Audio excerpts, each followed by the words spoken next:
그 대표님 오시는데 많이는 선물을 못 드리고요. 입당원서 하나 준비했습니다.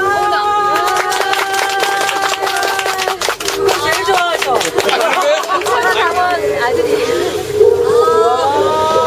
팔달님 아들님이세요. 네, 버스 분발하는. 저희 버스는 2011년도 7월에 복수노조 허용을 해가지고 40여 명 정도가 모여가지고 이제 대중교통으로서 승객의 안전한 이동권과 고용안전 보장 및 복지 향상을 요구하면서 민주버스를 설립하게 되었습니다. 그러나 경진여객은 수익금 감소를 우려하면서 저희 노동조합을 2012년도 5월부터 탄압을 하기 시작하였습니다. 그 탄압하기 시작하게 된 계기가 저 지회장과 우리 여기 정의부장, 우리 사무장님을 이제 징계위원회 무더기로 이동시키면서 그때부터 탄압이 시작되었습니다. 그러면서 저희들이 지회장이 지금 징계위원회에 올라가게 돼 있어서 그 상급단체에 그 징계위원회에 참석을 요구를 하였으나 회사 측은 외형노조를 무기로 입구를 막고 저희들이 들어가는 것을 막았습니다. 그러면서 회사 측에서는 저에게 문자로 해고 통지를 날렸고요. 경기도청 대중교통과 담당자와 우리 지회장님, 부지회장님 그리고 우리 사무장님하고 면담을 하였으나 뭐 공무원들 하는 얘기는 맨날 똑같고 얘기해보겠다 하고 다음날은 여지없이 전화가 와서 노사 문제니까 너가 알아서 해라 이런 식이고요. 그리고 11월 13일 날 바로 이 자리 요 앞에서 바람 엄청 불고 비 오고 막 할 때 저희들이 기자회견 후 천막을 급습해서 치게 되었습니다. 그러면서 지금까지 123일 동안 천막을 치고 승객들의 안전과 우리 버스 노동자들의 복지 향상 그리고 고용 안정을 요구하면서 경진여객을 상대로 지금 투쟁을 하고 있는 상태입니다. 서운한 점은 대선 기간에 우리 대표님이 여기 오기로 했었는데 몸살 감기로 입원하시는 바람에 못 오셨다는 거 그때 많이 서운했어요. 그때 천막 치고 얼마나 있었어요. 역전에 오셨을 때 그래도 천막 비워놓고 제가 갔었습니다. 아니면 죄송할 건 아닙니다. 몸이 그래도 빨리 나으셔갖고 너무 다행이십니다. 맞습니다. 이런 박수 한번 쳐주세요. 2009년에 노동조합법 이제 계약되고 나서 복수노조가 허용된다고 한 조항이 들어갔지만 그게 어떤 결과가 나타나고 있는지를 딱 민주버스 현장을 보면 나오더라고요. 그게 제대로 복수노조가 허용됐다고는 하지만 일단 만들어진 노동조합 자체가 조합에 가입했다는 게 불이익의 이유가 되고 징계받아야 되는 빌미가 되기 시작하고 그리고 노조가 만들어졌지만 아직 전체 다수를 점하고 있지 못한 상황에서 실제로 단체 교섭 들어가기 것은 지금 거의 어려운 상태에서 있고 하지만 그 어려운 상황을 지금 뚫고 각지에서 지금 버스 노동자들께서 이렇게 버스 회사 비리도 폭로하고 버스 노동자들 그 이야기 말씀하시고 버스 승객들의 안전이 얼마나 위태로운 상황에 있는지 또 말씀해 주시고 그 과정에서 버스 회사들이 다 거의 보조금으로 지금 지탱하고 있는데 결국 세금은 어떻게 낭비되고 있는가 이걸 뚜렷하게 말씀해 주시고 계셔서 이제 저희가 차원에서도 정부 차원에서도 어떤 방식으로 대중교통 문제, 버스 대중교통 문제, 승객의 안전, 노동자들의 인권, 노동의 권리, 단결권 이런 문제들을 어떻게 대응할 것인지에 대해서 전체적으로 정부 차원에서 입법이 필요하다는 생각이 들고 그런 정부 차원의 문제, 지방자치단체 차원의 문제 이 두 가지를 같이 풀 수 있는 방법을 함께 모색해 나가겠습니다. 네, 좋은 말씀 많이 들려주십시오. 고맙습니다. 저희가 이런 민주버스를 설립했는데도 회사에서 당연히 그 노동조합법이나 노동법에 있는 그 사무실까지 그 임대를 해줄 수 있는데 회사에서 그런 걸 제공하지 못해가지고 저희들이 이게 사적으로다가 사무실 임대해서 운영하고 있는 처지거든요. 그래도 여기는 천막이라도 있어서 이렇게 저희가 이렇게 얘기라도 했는데 거기서는 그 담배 피우시는 흡연실도 아니고 벤치 담배 피우시는 야외 벤치에서 거기서 앉아서 이야기를 했어요. 참 진짜 사무실 하나 구하겠다고 50 며칠씩 그 동선했다는 말씀도 하시고 그 다른 저 서울 그 송파 쪽에 그 버스 회사에서는 그러니까 이게 기본적으로 당시에 2009년에 노동조합법 계약이 의도했던 바가 무엇인지를 분명히 보여주는 거죠. 새로 만들어진 복수노조는 소수라고 그냥 무시하고 그리고 있는 민주노조는 회사 측에 어영노조 만들어가지고 깨고 이게 당시에 그 의도했던 거고 좀 드러나고 있는 거죠. 이걸 저희가 여기서 민주버스가 확실히 자리 잡는 게 굉장히 중요하다 싶어요. 그 배차 관계에 있어가지고 아주 그 살벌한 운전 기사들 좀 하고 있거든요.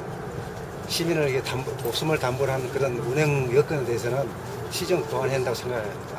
그래서 그 점에 대해서 좀 보완했으면 감사하고요. 오늘이 3월 5일. 15일이니까요. 내년 3월 15일 전에 들어오시고요. 생각하고 제가 더 열심히 노력하겠습니다. 네, 감사합니다. 제도가 잘못돼서 그런지 하여튼 뭐 밥 먹고 빨리 일어나서 빨리 가야 되고 시간을 맞춰야 되고 이런 생각밖에 없어요. 그러니까 미리 짜놓기도 하고 시간. 미리 짜놔버리니까 거기에 맞추려고 하다 보니까 그냥 뭐 밥 안 먹고 다니는 사람도 있고 밥 먹다 말고 일어나서 가는 사람도 있고 애들이 정말 무슨 독재가 따로 없어요. 특히 우리 경제인 같은 회사는 거의 뭐 독재라고 보면 딱 맞는데 그런 식이에요. 그냥 완전히 세뇌가 돼서 신입사원이 들어와도 그렇게 만들어 가니까 그렇게 돼버리니까 사람들이 뭐 조금 야야 뭐 좀 천천히 다니자 그래도 그거 뭐 하라는 대로 하고 말지 뭐 이런 식이 돼버리고 아니다 소리를 안 한다는 거 이건 아니다는 이야기를 못 한다는 거 그렇게 알게 모르게 자기 자신이 그냥 거기 휩쓸려 가버려. 거기서 출근 시간 저희가 출근 맨 처음부터 해가지고 다음 출발 시간이 정해져요.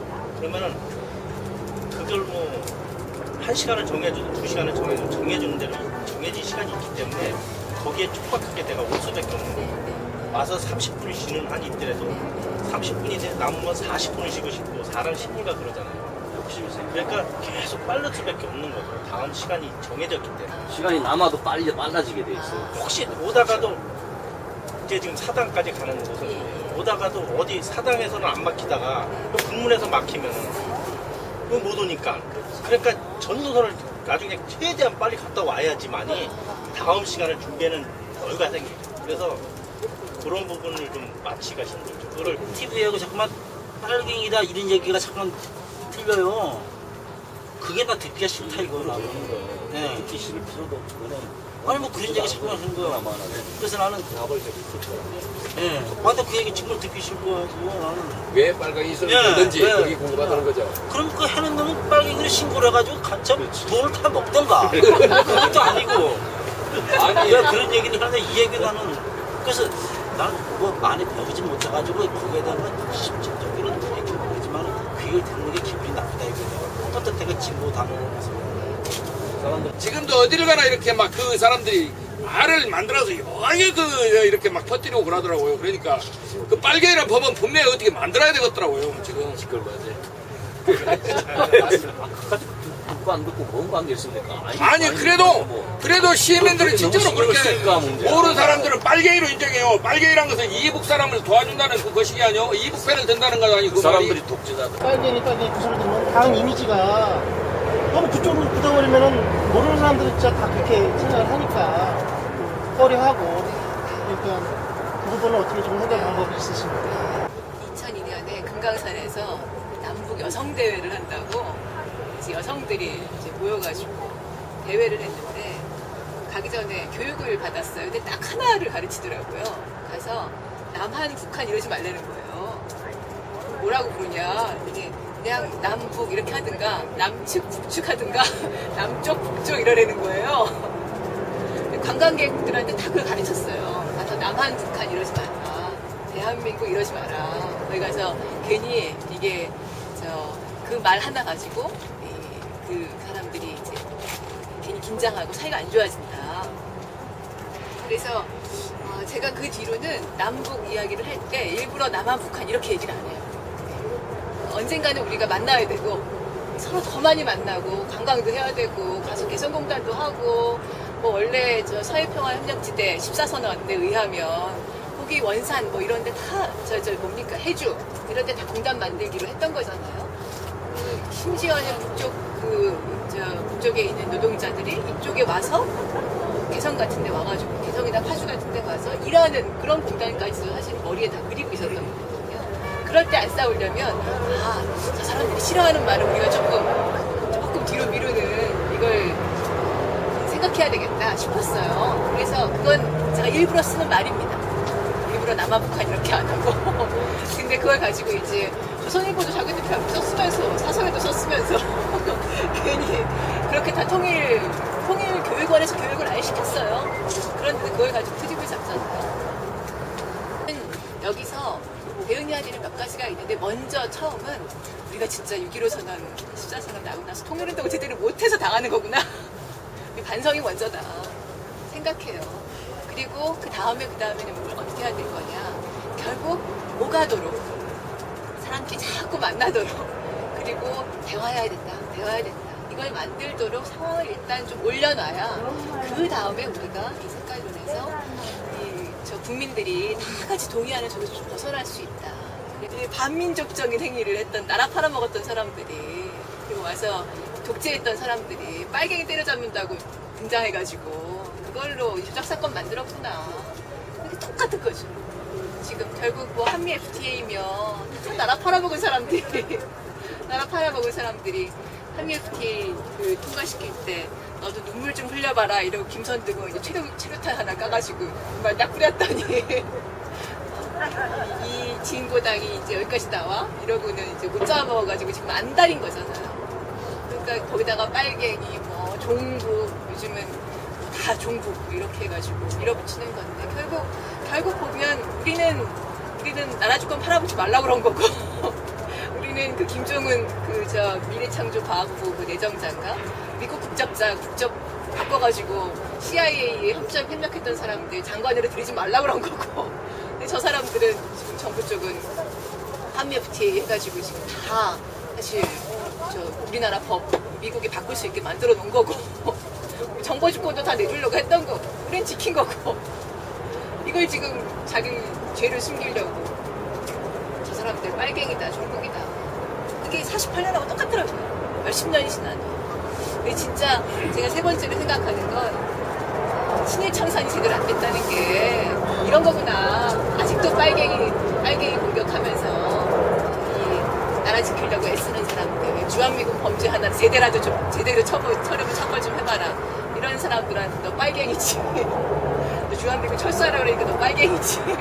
그리고 말 못하게 하는 거야. 이제 저한테도 그렇고 우리 당 모두에게 그리고 가장 아픈 일을 사실 박영재 당원 떠나보낸 일입니다. 그리고 정권 교체하려고 진짜 그렇게 애쓰셔가지고 총선도 같이 치러주시고 너무너무 고생하셨는데 이제 당이 무슨 종북이니 부정이니 막 이런 얘기 이제 왜곡된 얘기들 들으면서 밑바닥까지 떨어진 게 가장 이제 힘든 거죠. 근데 저희가 그렇게 됐던 저희 스스로의 부족함, 특히 제 부족함이 굉장히 컸기 때문에 제대로 평가하고 밑에서부터 다시 시작해야 되겠다 이런 마음으로 다시 또 시작했고요. 그래서 올해 꼬박 1년은 이제 이렇게 직접 조합에도 가서 만나 뵙고 마을 가서 만나 뵙고 그렇게 하나하나 풀려고 합니다. 그래서 1년 잘 쌓이면 내년 지방선거 때 저희가 좀 살아날 수 있지 않을까 기대하고 그리고 우리 3월 15일에 입당 하셔야 3월 15일입니다. 네, 나스노선입니다.